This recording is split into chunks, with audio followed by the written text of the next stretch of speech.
Hello साथियों, मैं B L लूणा मेरे यूट्यूब चैनल स्टडी टाइम में आपका हार्दिक स्वागत करता हूं। हम हिंदी साहित्य का रिवीजन करें और रिवीजन की ये हमारी 52 नंबर क्लास है। अगर आप मेरे चैनल पर पहली बार ही आए हो तो आप मेरे चैनल को सब्सक्राइब कर ले, बेल आइकन कॉल पे प्रेस कर ले ताकि मेरे आने वाली हर वीडियो का नोटिफिकेशन आपको मिलता रहे। एक मेरा अन्य चैनल है मोटिवेशन टाइम बी एल लूणा के नाम से, उस पर भी आप विजिट कर सकते हो, जिसमें मैं अच्छी अच्छी वीडियो अपलोड करता रहता हूँ। बात करिए पहले क्वेश्चन की, तो आज का हमारा जो पहला क्वेश्चन है वो है, द्विवेदी युग का एक अन्य नाम क्या है? है नवजागरण सुधार काल, यहाँ पर कल नहीं है काल है, स्वच्छंदतावादी काव्य, व्यक्तिवादी काव्य और आधार काल। तो इसके अंदर ए वाला ऑप्शन है नवजागरण सुधार काल, द्विवेदी काल का अन्य नाम है। क्वेश्चन नंबर 2 देखिए, छायावाद को स्थूल के प्रति सूक्ष्म का विद्रोह किस आलोचक ने कहा? यह विश्वनाथ प्रसाद मिश्र, ब हजारी प्रसाद द्विवेदी, से आचार्य रामचंद्र शुक्ल, द डॉक्टर नगेंद्र। तो इसके अंदर हमारा द वाला ऑप्शन है डॉक्टर नगेंद्र। ये जो परिभाषा है, ये छायावाद को स्थूल के प्रति सूक्ष्म का विद्रोह किसने कहा, एक बार फर्स्ट ग्रेड के अंदर आई थी। ठीक है, तो इसमें क्या हुआ था कि ये जो अलग अलग है, रामचंद्र शुक्ल, आचार्य प्रसाद द्विवेदी और डॉक्टर नगेंद्र और महादेवी वर्मा, चार परिभाषाएं दी और उनमें से पूछा कि निम्न में से असत्य है। तो उसमें तीन की जो परिभाषाएं है वो सर एकदम से सही थी, और जो हमारे जो ये नगेंद्र की जो परिभाषा है, इसको ऐसे दे दिया था, छायावाद स्थूल के प्रति सूक्ष्म का विद्रोह है, ऐसे न लिखकर इसको लिखा छायावाद सूक्ष्म के प्रति स्थूल का विद्रोह है। तो इसको अच्छे से पढ़ के जाना, पहले स्थूल आएगा बाद में सूक्ष्म आएगा, यानी एग्जामिनर ने क्वेश्चन वापस रिपीट करता है, तो पहले स्थूल आएगा फिर सूक्ष्म आएगा। अब इसको याद कैसे रखें, कई बार कंफ्यूजन हो जाता है। तो देखिए, पहले आधा स है तो आधा पहले आएगा और उसके बाद में पूरा है तो ये पूरा हो गया, तो इसलिए आधा पहले आएगा पूरा बाद में, इस प्रकार इसको याद कर लीजिए। क्वेश्चन नंबर 3, छायावाद तत्वतः प्रकृति के बीच जीवन का उद्गीत है, ये परिभाषा किसने दी? है डॉक्टर नगेंद्र, वह महादेवी वर्मा, से जयशंकर प्रसाद, है हजारी प्रसाद द्विवेदी। तो 3 नंबर में ब वाला ऑप्शन है महादेवी वर्मा, यानी इसे महादेवी उद्गीत, ये शब्द मैंने इसके अटैच कर रखा है, महादेवी उद्गीत, तो महादेवी वर्मा हो गया। 4 नंबर क्वेश्चन, परमात्मा की छाया आत्मा में और आत्मा की छाया परमात्मा में पड़ने लगती है, यही छायावाद है, किसकी परिभाषा है? ए हजारी प्रसाद द्विवेदी, ब विश्वनाथ प्रसाद, से डॉक्टर राम कुमार वर्मा, द महादेवी वर्मा। तो 4 नंबर में से वाला ऑप्शन है डॉक्टर राम कुमार वर्मा, आत्मा की छाया परमात्मा में और परमात्मा की छाया आत्मा में और आत्मा की छाया परमात्मा में, ये डॉक्टर राम कुमार वर्मा ने परिभाषा दी है। ये सारी परिभाषाएं मोस्ट है, इसलिए मैंने यहाँ पर ली है। 5 नंबर क्वेश्चन, जब वेदना के आधार पर स्वानुभूतिमय अभिव्यक्ति होने लगी तब हिंदी में उसे छायावाद के नाम से जाना गया, ये परिभाषा किसकी है? यह विश्वनाथ प्रसाद, वह जयशंकर प्रसाद, से हजारी प्रसाद द्विवेदी। एक ऑप्शन अगले पैराग्राम पे, परंतु हमारा आंसर है वो ब वाला जयशंकर प्रसाद, जब वेदना, वेदना जयशंकर प्रसाद। आगे देखिए 6 नंबर क्वेश्चन, प्रसाद की उस काव्य ग्रंथ का नाम बताए जिसकी रचना पहले ब्रज भाषा में की गई थी किंतु बाद में उसे खड़ी बोली में बदला गया। यह प्रेम प्रतीक, वह कामायनी, से आंसू, वह झरना। तो 6 नंबर है, उस 6 नंबर में ए वाला ऑप्शन है प्रेम प्रतीक, जो पहले किसमें था, ब्रज भाषा में, और बाद में उसको खड़ी बोली में परिवर्तित किया गया। 7 नंबर क्वेश्चन देखिए, छायावाद शब्द का प्रयोग दो अर्थों में समझना चाहिए, एक तो रहस्यवाद के अर्थ में और दूसरा काव्य शैली या पद्धति विशेष के व्यापक अर्थ में, ये कथन किसका है? ए हजारी प्रसाद द्विवेदी, ब डॉक्टर नगेंद्र, से महादेवी वर्मा, द आचार्य रामचंद्र शुक्ल। तो इसके अंदर द वाला ऑप्शन है आचार्य रामचंद्र शुक्ल, यानी दो अर्थ किसने लगाए? रामचंद्र शुक्ल ने। 8 नंबर क्वेश्चन देखिए, सोंगनी साहू घराने में किसका जन्म हुआ था? है हजारी प्रसाद द्विवेदी, व जयशंकर प्रसाद, से सुमित्रानंदन पंत, द सूर्यकांत त्रिपाठी नीला। तो 8 नंबर है, उस 8 नंबर में वाला ऑप्शन है जयशंकर प्रसाद। 9 नंबर क्वेश्चन देखिए, छायावाद के मूल में पाश्चात्य रहस्यवादी भावना अवश्य थी, इस श्रेणी की मूल प्रेरणा अंग्रेजी रोमांटिक काव्य धारा की कविता से प्राप्त हुई थी। ये विचार किसका है? ए हजारी प्रसाद द्विवेदी, ब डॉक्टर नगेंद्र, स महादेवी वर्मा, द जयशंकर प्रसाद। तो 9 नंबर में ए वाला ऑप्शन है हजारी प्रसाद द्विवेदी। आगे देखिए 10 नंबर क्वेश्चन। कामायनी का प्रकाशन वर्ष है? 1920 ईस्वी, ब 1942 ईस्वी, स 35 ईस्वी, द 1940 ईस्वी। तो 10 नंबर है, उस 10 नंबर में स वाला ऑप्शन है 1935 ईस्वी, यानी कामायनी का जो प्रकाशन है वो 1935 ईस्वी में हुआ।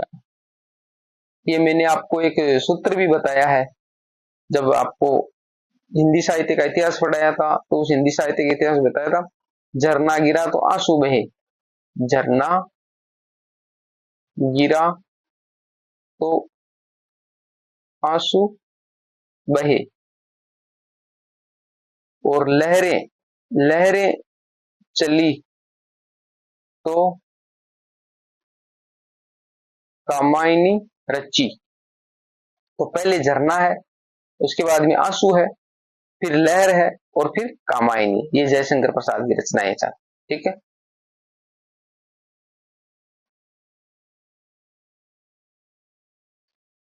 इनमें से कौन सी विशेषता छायावादी काव्य में नहीं मिलती है? शासकों की प्रशंसा, वह रहस्यवाद की भावना, स्थूल के प्रति सूक्ष्मता, द अभिव्यंजना पद्धति में नवीनता।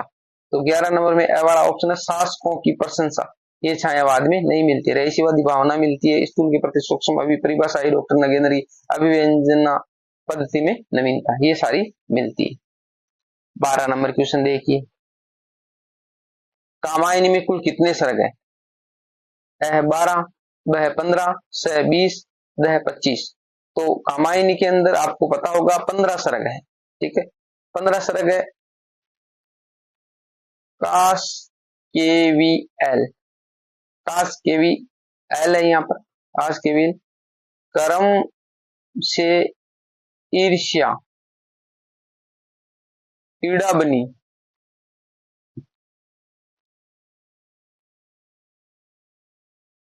कर्म से ईर्ष्या ईड़ा बनी, शोपन में संघर्ष से निर्वेद हुआ, दर्शन के रहस्य को समझकर अहो आनंद हुआ, आनंद हुआ, आनंद हुआ। इस प्रकार की दर्शन, यहां लिख देता हूं थोड़ा, दर्शन के रहस्य को समझकर अहो आनंद हुआ, आनंद हुआ। इस प्रकार है। तो कहना मतलब चिंता, ची का मतलब है चिंता, आशा, श्रद्धा, कामना, वासना, लज्जा, काश के भी हो गया, कर्म, ईर्ष्या, ईड़ा, शोपन, संघर्ष, निर्वेद, और दर्शन, और आनंद, ये जो 15 सर्ग है। तो इसको मैंने सूत्र में इस प्रकार पिरोया, यहाँ पर मैंने अच्छे से नहीं लिख पाया हूं।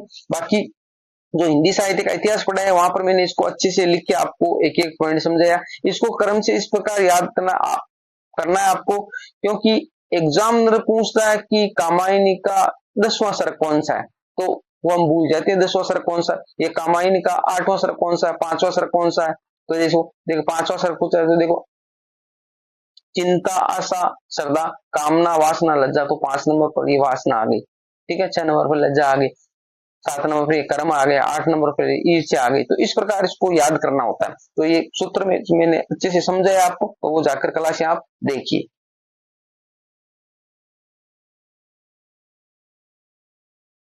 तेरह नंबर क्वेश्चन देखिए। विदुर उर के मृदु भावों से तुम्हारा करनित नव श्रृंगार, पूजता हूं मैं तुम्हें कुमारी, मूंद दूरे दृग द्वार।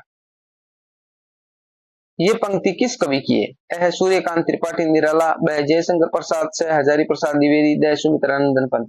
तो 13 नंबर में ब वाला ऑप्शन है जयशंकर प्रसाद। 14 नंबर क्वेश्चन देखिए। जयशंकर प्रसाद की अंतिम रचना कौन सी है? यह कामायनी, ब लहर, से आंसू, ब झरना। तो 14 नंबर है, उसके अंदर ए वाला ऑप्शन है कामायनी, यानी कामायनी 1935 में अंतिम रचना है जयशंकर प्रसाद की। जो मैंने आपको सूत्र बताया, झरना गिरा तो आंसू बहे, लहरें चली तो कामायनी रची। 15 नंबर क्वेश्चन देखिए जो अगले पैराग्राफ में है। धिक जीवन जो पाता ही आया है विरोध, धिक साधन जिसके लिए सदा ही किया शोध। उक्त पंक्तियां किसकी है? अह निराला, वह रामकुमार वर्मा, सह महादेवी वर्मा, दह जयशंकर प्रसाद। तो 15 नंबर में ए वाला ऑप्शन है निराला, यानी ये निराला की पंक्तियां हैं। 16 नंबर क्वेश्चन देखिए, छायावाद का प्रारंभ किस कविता से माना जाता है? अह सरोज स्मृति, वह मौन निमंत्रण, सह जुई की कली, दह बादल राग। तो 16 नंबर में सह वाला ऑप्शन है जुई की कली। 17 नंबर क्वेश्चन देखिए, नारी तुम केवल श्रद्धा हो पंक्ति किसकी है? अह जयशंकर प्रसाद, वह रामविलास शर्मा, सह रामकुमार वर्मा, दह रामचंद्र शुक्ल। तो 17 नंबर में ए वाला ऑप्शन है जयशंकर प्रसाद। 18 नंबर क्वेश्चन देखिए, छायावाद का समय सीमा है, यानी छायावाद की समय सीमा, छायावाद कब से प्रारंभ हुआ था? अह 1912 से 1944 ईस्वी, वह 1918 से 1936 ईस्वी, सह 1925 से 1936 ईस्वी, दह 1900 से 1936 ईस्वी। तो 18 नंबर में ब वाला ऑप्शन है 1918 से 1936 ईस्वी। 19 नंबर क्वेश्चन देखिए, प्रसाद द्वारा रचित वीर काव्य कौन सा है? अह झरना, वह आकुल अंतर, सह आंसू। तो एक ऑप्शन अगले पैराग्राफ में, परंतु हमारा आंसर है वो स वाला है आंसू। आगे देखिए 20 नंबर, निराला की जुई की कली कविता को किस पत्रिका ने अस्वीकार कर दिया? अ सरस्वती, ब मर्यादा, स प्रताप, द इंदु। तो 20 नंबर में हमारा ए वाला ऑप्शन है सरस्वती, यानी जुई की कली है वो जो निराला की रचना, इसको सरस्वती पत्रिका में छापने से महावीर प्रसाद द्विवेदी ने मना कर दिया था कि इसके अंदर अश्लीलता, इसलिए इसको मना कर दी। 21 नंबर क्वेश्चन देखिए, कामायनी में किस दर्शन की झलक मिलती है? अ देवत्ववाद, व शाक्त दर्शन, स शैव दर्शन, द बौद्ध दर्शन। तो 21 नंबर में स वाला ऑप्शन है शैव दर्शन, यानी कामायनी में शैव दर्शन की हमारे को झलक देखने को मिलती है। 22 नंबर क्वेश्चन देखिए, राम की शक्ति पूजा का कथानक प्रतीक रूप में घोषित करता है? अ देव की दानव पर विजय, व सत्य की असत्य पर विजय, स मानव की शक्ति पर विजय, व राम की रावण पर विजय। तो 22 नंबर है उसमें ब वाला ऑप्शन है सत्य की असत्य पर विजय। 23 नंबर क्वेश्चन देखिए, कामायनी के पात्र ईड़ा का प्रतीक है, ये भी आपको अच्छे से याद रखना, ये प्रतीक अक्सर पूछते हैं। अह बुद्धि, व हृदय, स धर्म, व द मन। तो 23 नंबर में हमारा वाला ऑप्शन है, यानी कामायनी में जो ईड़ा नाम की पात्र है उसका प्रतीक है बुद्धि। 24 नंबर देखिए, सरोज स्मृति किसकी रचना है? सूर्यकांत त्रिपाठी निराला, वह जयशंकर प्रसाद, सह महादेवी वर्मा। एक ऑप्शन अगले पैराग्राफ में, परंतु हमारा आंसर है वो सरोज स्मृति है, वो सूर्यकांत त्रिपाठी निराला की, ये सरोज है वो निराला की पुत्री थी, इस पे इन्होंने रचना लिखी।